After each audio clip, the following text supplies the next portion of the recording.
सभी को राधे राधे। भैया जी आपको भी राधे राधे। मैं भरतपुर से यशोदा, 2008 से लगे हुए हैं हम लोग।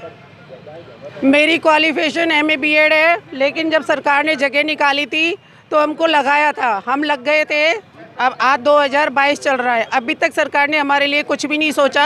हम जब तक बहुत जवान थे और अब देखो हमको इस मोड़ पे ला दिया है सरकार ने। अब हम कहीं नहीं जा सकते और हमें तो फिर भी 6,000 रुपये मिलते हैं। हमारी यशोदा बहनें ऐसी हैं जो फील्ड में लगी हुई हैं, उनको बेचारियों को 600 रुपये मिलते हैं और काम पूरा ही करना पड़ता है। एक नारी इतना संघर्ष कर रही है, सरकार फिर भी नहीं जग रही है। ये तो बड़े खेद की बात है। जिस नारी ने संसार रचाया है और वही जिसने इंसान को पैदा किया है, आदमी को पैदा किया है, उसी का संघर्ष आदमी कर रहा है, शोषण कर रहा है। अब हम ये चाहते हैं सरकार से, सरकार हमारे लिए कुछ करे, सभी का कुछ ना कुछ करे, मान्यता बढ़ाए। हम तो सरकार से ये कोशिश करते हैं, अभी मेरी एज हो गई है 44 साल। मैं 16 साल नौकरी करके सरकार मुझे सम्मान से घर पे बिठाए और परमानेंट करके ही बिठाए, जिससे कि मेरे घर वाले भी खुश हो कि इतना जीवन तूने सरकार में दिया तो उसका कुछ तुझे मिला। कोरोना में हमने वो काम किया है, स्टाफ मरीज के पास नहीं जाता था, हमें मरीज जच्चा के पास जाके फीडिंग भी करवानी पड़ती थी, उसके मुंह लगा के बात भी करना पड़ता था। फिर भी सरकार हमारे लिए कुछ नहीं करी है। एक बहन हमारी यशोदा कोरोना से पॉजिटिव होकर ख़त्म भी हो गई है, उसके लिए कुछ नहीं किया सरकार ने। अब सरकार से हमारी यही मांग है, उसे भी इंसाफ दे और हमें भी इंसाफ करे।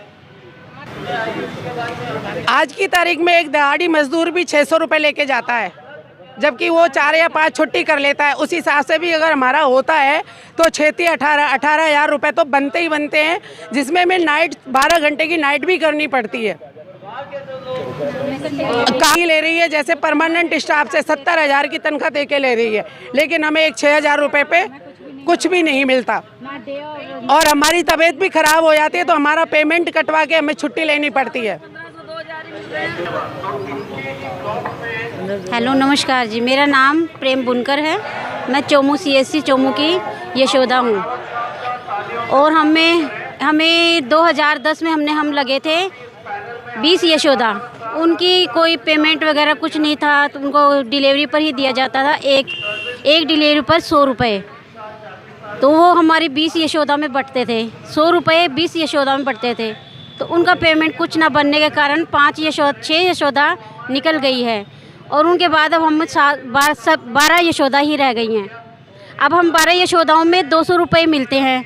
जो वो 200 रुपये हम 12 यशोदा में बढ़ते हैं, हमारे 2-2.5 हज़ार रुपये भी नहीं बन पाते।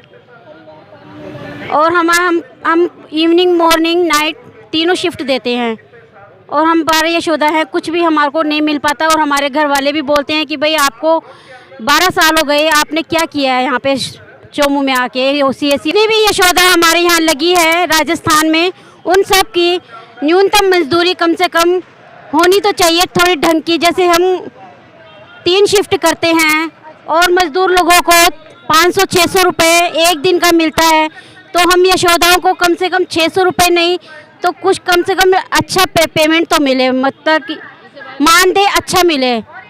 हम तथा जो बस्सी की यशोदा और कई यशोदा बहुत दुखी हुए हैं। भैया हमको इंडियन आर्मी का पार्टनरशिप हुआ था, तब लगाया गया था 2008 में। 3 जुलाई 2008 को भरतपुर, अलवर और दौसा 3 डिस्ट्रिक्ट में यशोदाएँ लगाई गई थी। उस सरकार ने ये कहा था इनका कार्य अच्छा होगा तो हम इनको आगे लगाएंगे। हमारा कार्य इतना अच्छा हुआ कि राजस्थान में सरकार ने 664 यशोदाओं को नियुक्त कर दिया था, लेकिन यशोदाएं तो बढ़ा दी सरकार ने। यशोदाओं की सुविधा के लिए कुछ भी नहीं सोचा। हमें जननी की सुरक्षा के लिए लगाया गया था, लेकिन एक यशोदा अगर हमारी प्रसव करती है और बच्चा पैदा करती है, जिस रोज़ वो बच्चा पैदा करती है, अगर उस रोज़ भी वो छुट्टी लेती है तो उसका उस रोज़ का भी पेमेंट कटता है। इट मीन्स सरकार मतलब हमको जननी सुरक्षा के लगा लिए और हमारा ही शोषण कर रही है। तो हमारी तो सरकार से यही रिक्वेस्ट है कि एक दिहाड़ी मजदूर के बराबर जो 600 रुपये ले जाता है, 600 रुपये के हिसाब से भी हमारे 18,000 रुपये बनते हैं, वो हमारे को दे। हमारे यार में 4-4 हज़ार में कर रही है, सबका है 18,000 कर दे, क्योंकि वो नौकरी है उसी हिसाब से कर रही है, राउंड द क्लॉक नौकरी चल रही है।